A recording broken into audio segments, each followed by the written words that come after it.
الصبح بدا من طلعته. آج اس عبادت کی رات میں سب سے آپ سے چاہوں گا کہ آپ دعا کریں پاکستان کے لیے کہ ہم اس خواب کی طرف جائیں جو بدقسمتی سے ابھی تک ہم نہیں جا سکے. اور وہ خواب کیا تھی کہ وہ خواب تھی ایک عظیم قوم نے کھڑا ہونا تھا مدینہ کی ریاست کے اصولوں کے اوپر. پاکستان نے ایک اسلامی فلاحی ریاست بننا تھا اور وہ مدینہ کی ریاست کے اصولوں کے اوپر کھڑا ہونا تھا. اللہ نے ہمیں حکم دیا تھا کہ ان کے قدموں پہ، ان کے شریعہ پہ، ان کے راستے پہ چلو. تو مدینہ کی ریاست ان کی سنت تھی. نبی صلی اللہ علیہ وسلم نے مدینہ کی ریاست میں انسانوں کی زنجیریں توڑ دی تھی.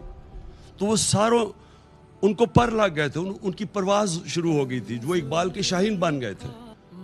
سب کو دعا کرنا چاہیے کہ ہماری یہ پرواز جو روک رہی ہے، جو قوم نے عظیم قوم بننا ہے، امت کے اور رہے. بڑی بڑی بلائیں دعا سے ٹل جاتی. تو واحد شہنشاہ ہے جو فقیروں کو دیکھ کے خوش ہوتا ہے. آج تیری محبوب کی امت دکھوں میں اور ظلم و ستم میں پسی ہوئی. ہم تیرے در پہ اس لیے آئے ہیں کہ ہم تھک گئے میرے مولا، ہماری کوئی سننے والا نہیں ہے میرے آقا.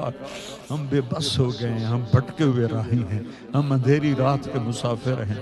ہم اس معصوم بچے کی طرح ہیں جس کی چیخ و پکار سننے والا کوئی نہیں ہے.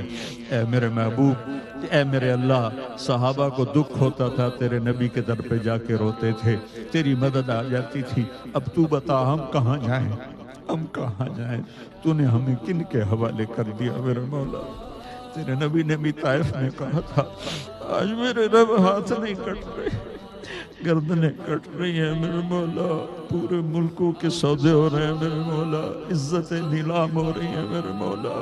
اور یہ آج شب قدر ہوگی انشاءاللہ، نہیں ہے تو کر دے یا اللہ.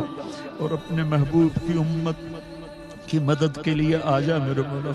آمین برحمتک یا ارحم الراحمین.